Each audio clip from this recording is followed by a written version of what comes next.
So ఆ రోజు నుంచి ఈ రోజు వరకు కూడాను ఆయన రాజకీయంగా ఒక హుందాతనంతో రియల్ స్టేట్స్మెన్ ఇన్ పాలిటిక్స్ అన్నది ఆయన నిర్మాణాత్మకంగా అలా వెళ్తూ ముందుకెళ్తూ ఈ రోజున అత్యున్నతమైన పొజిషన్ మాజీ ఉపరాష్ట్రపతిగా ఆయన నిర్వహించి తన బాధ్యతలు చేశారు. కానీ ఆయన ఎప్పుడూ మదనపడుతుంటారు. నాతో కూడా ఆయన షేర్ చేసుకున్నారు. రాజకీయాలు రాను రాను ఇలాగా దుర్భాషలతోటి వ్యక్తిగత విమర్శలతోటి ఇలా దిగజారిపోతున్నాయి చిరంజీవి గారు. ఇది కాదు, ఇది ఆ హుందాతనం ఉండాలి. ఉండి కూడా ఎన్ని సాధించాం మేము. అది ఇదవుతున్నాడు. ఎంత మదన పడుతున్నారంటే వన్ టు వన్ కూర్చున్నప్పుడు ఆయనతో నాతో చెప్పినప్పుడు ఇప్పుడు కూడా అలాగే అయిపోతుంది. అలా అవ్వకుండా ఉంటే బాగుంటుంది అంటే అలాంటి అవ్వకుండా ఉంటే బాగుంటుందన్న ప్రయత్నంలో నేను కూడా మిమ్మల్ని ఇన్స్పిరేషన్గా తీసుకుని నేను వెళ్ళినవాడేనండి. కానీ ఆ ధాటికి ఆ మాటలకి మాట పడటం మాట అనటం ఇది నా వల్ల కాదు, మీలాగనే. కాబట్టి నేటి రాజకీయాల్లో మనం అన్ఫిట్ అంటారా, లేకపోతే మనలాంటి వాళ్ళు ఇలాగా ఎగైన్ ప్రతిసారి ప్రతి చోటని చెబుతూ ఉంటే ప్రజలు వాళ్ళు మోటివేట్ అయ్యి అలా దుర్భాషలాడి రాజకీయంగా వ్యక్తిగతంగా విమర్శ చేసే వాళ్ళని కానీ తిప్పి కొట్టగలిగితే ఖచ్చితంగా మీరనుకున్నది నేను అనుకున్నది జరిగి తీరుతుందండి. ఒక కొంచెం విశ్రమించారు కాబట్టి ఈ రోజున ప్రజలే ఆలోచించుకోవాలి. అలాగా నోరు జారే వాళ్ళని దుర్భాషలాడుతూ వ్యక్తిగత విమర్శలు చేసే వాళ్ళని తిప్పికొట్టే విధంగా నిర్ణయించే శక్తి మీకే ఉన్నది, మీరే నిర్ణయించుకోవాలని చెప్తున్నాను. ఈ రోజున రకరకాల రంగాలకు సంబంధించినటువంటి గొప్ప గొప్ప వ్యక్తులు వాళ్ళు నాకు గుర్తింపు వస్తుందా రాదా అని కాదు, అది వాళ్ళ ఇంట్రెస్ట్ కొద్ది. ఈ రోజున ఇక్కడ ఒక్కొక్కరు శిల్పకళాకారులు ఉన్నారు, అలాగే కొన్ని art forms of village rural సంబంధించిన వాళ్ళు ఉన్నారు, సమయ గారు ఇట్లాగా అలాగే రకరకాల కవులు ఉన్నారు. వీళ్ళందరూ కూడాను ఆ పని చేసుకుంటూ వెళ్ళిపోయి అదే మా జీవితం అదే మా ధ్యేయం అంటూ అలా ముందుకు వెళ్ళిపోయే దీంట్లో ఈ రోజున ప్రభుత్వాలు గుర్తించి వాళ్ళకి పద్మశ్రీ అవార్డులు ఇవ్వటం అన్నది, పద్మ అవార్డుతో గౌరవించుకోవడం అన్నది ఈ సందర్భంగా నేను వాళ్ళ గుర్తించినటువంటి భారత కేంద్ర ప్రభుత్వానికి నేను మనస్ఫూర్తిగా నా అభినందనలు తెలియజేస్తాను, నా సంతోషాన్ని వ్యక్తపరుస్తాను. దీనికి మరీ ముఖ్యంగా మన ప్రియతమ నరేంద్ర మోడీ గారు ప్రధానమంత్రి, ఆయన దీన్ని గుర్తించి అలాగా ఇవ్వడం జరిగింది. ఇక్కడ ఒక విషయం చెప్పొచ్చో చెప్పకూడదో తెలియదు కానీ ఒక విషయం చెప్తాను. మధ్యాహ్నం నాకు అవార్డు మీకు ఇవ్వాలనుకుంటున్నాము, మీకు మీ కన్ఫర్మేషన్ కానీ మీ యొక్క ఆమోదం మాకు తెలియాలంటూ హోమ్ డిపార్ట్మెంట్ నుంచి ఫోన్ ఇచ్చినప్పుడు ఒక షాకు లోన్ అయ్యాను. అప్పటికి ముందు నుంచి స్పెక్యులేషన్స్ ఉన్నాయి కానీ నాకు ఇవన్నీ కూడా వస్తాయి లేవో అనే దాని మీద ఎప్పుడో మీమాంస ఉండేది నాకు. వాళ్ళు చెప్పగానే సంతోషించాను.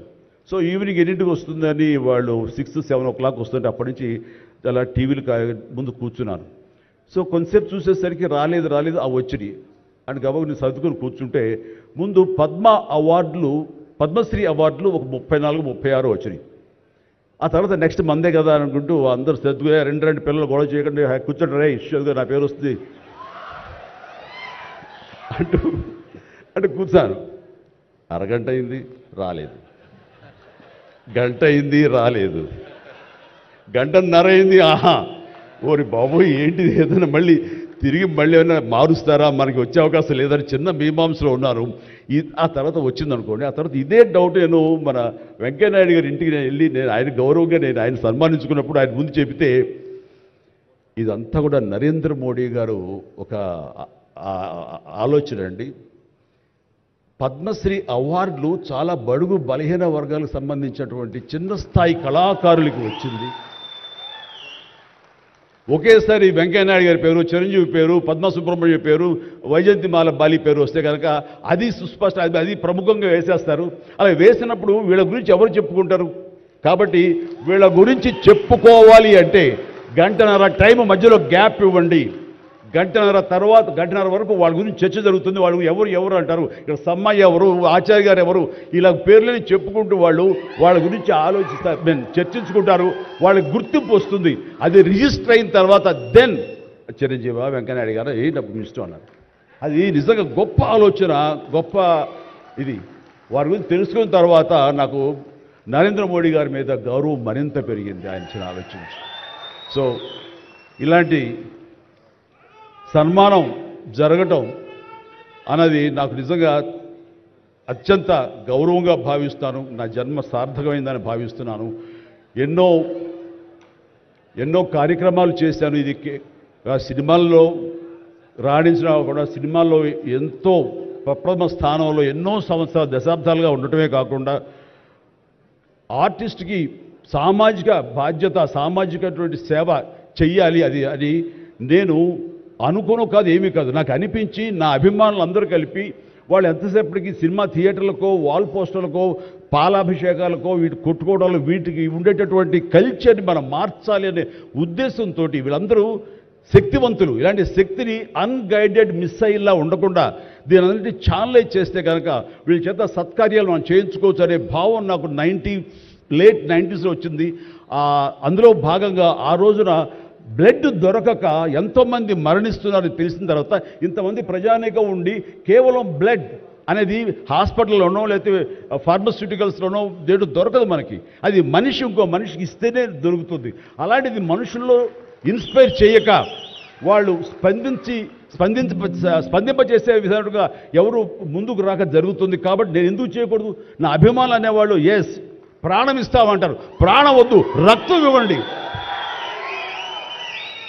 రక్తం ఇవ్వండి అంటూ నేను 25 సంవత్సరాల క్రితం ఇక్కడ బ్లడ్ బ్యాంక్ పెట్టిన తర్వాత ఈ ఉత్సాహం ఏమైనా పొంగులాగా ఉండి తర్వాత చల్లబడిపోతుందా అని అనుకున్నాను. కానీ లేదు, ఒక జీవనదిలాగా సాగుతూనే ఉంది. ఈరోజు కూడా మీ అందరి ప్రభావంతో ఎక్కడ మంచి కార్యక్రమం కానీ పుట్టినరోజు కానీ శుభకార్యం చేయాలన్న ప్రతి ఒక్కరు రక్తదానం కోసం ముందుకు వస్తున్నారు, రక్తదానం ఇస్తున్నారు అంటే కనుక దానికి ప్రప్రథమంగా నడుం బిగించింది నేను, నా అభిమానులు చెప్పలో గర్వంగా ఉంది నాకు ఈ రోజుకి. అలాగే మన కరోనా క్రైసిస్ వచ్చినప్పుడు బయటికి వెళ్ళే అవకాశం లేదు, ఉపాధి లేదు, ఇంట్లో కట్టుబడి ఉండాలి. ఇలాంటి పరిస్థితుల్లో వాళ్ళందరికీ నిత్యావసర వస్తువులకు చాలా కష్టపడిపోతారు అనుకున్నప్పుడు నా ఇతర మిత్రుల సహాయ సహకారాలతోటి నేను పెద్ద ఎత్తున వాళ్ళకి 4 నెలల పాటు మన ఇళ్లలో తినే హై క్వాలిటీ గ్రాసరీస్ నేను వాళ్ళకి అందివ్వడం జరిగింది. అది వాళ్ళు బయటికి రాలేరు, పోలీసులు వాళ్ళు చాలా స్ట్రిక్ట్గా ఇంటికే పరిమితం చేస్తారు, ఏం తింటారు. అప్పుడు నా అభిమానులు నేను ప్రోత్సహించి వెళితే నా అభిమానులు ప్రతి ఇంటికి వెళ్ళి ఆ బ్యాగ్స్ ఇచ్చేవాళ్ళు. అది గొప్పగా నాకు ఎంతో సంతృప్తి ఇచ్చింది. అలాగే ఆక్సిజన్ దొరకని పరిస్థితుల్లో, ప్రభుత్వాలు కూడా చేయలేని పరిస్థితుల్లో, హాస్పిటల్స్ అన్నీ కూడా చేతులు తీసిన పరిస్థితుల్లో నేను నా మిత్రుల సహకారంతో నేను స్వయంగా నా అభిమానులతో వారం రోజుల్లో 32 ప్లేసెస్లో ఈరోజు ఆక్సిజన్ అందివ్వడం జరిగింది. అలాగే కాన్సన్ట్రేటర్స్ ఇవ్వడం జరిగింది. ఇవన్నీ కూడా ఏంటంటే చెయ్యాలనే తపనతోటి బహుశా ఇవన్నీ కూడాను నాకు ఈ రోజున ఈ అర్హత రావడానికి, ఈ అవార్డు రావడానికి నాకు దోహదపడిందేమో అనుకుంటున్నాను. భగవంతుడా ఇంకా నాకు ఈ శక్తి సామర్థ్యాలు ఇవ్వు, ఈ ఆలోచన ఇవ్వు. నేను అవార్డుల కోసం ఎదురు చూడను, అవార్డులు రావాలి కోరుకోను, లేకపోతే చాలు. వాళ్ళ గుండెలు ఉండే ప్రేమ కంటే ఏ అవార్డు పెద్దది కాదు. కాబట్టి ఇలాగా మిగతా జీవితం సినిమాలు చేస్తూనే ఉంటా, డ్యాన్సులు ఆడుతూనే ఉంటా, ఫైట్లు చేస్తూనే ఉంటా, మిమ్మల్ని అలరిస్తూనే ఉంటా. అలాగే ఈ సేవా కార్యక్రమాలు కొనసాగిస్తూనే ఉంటాను.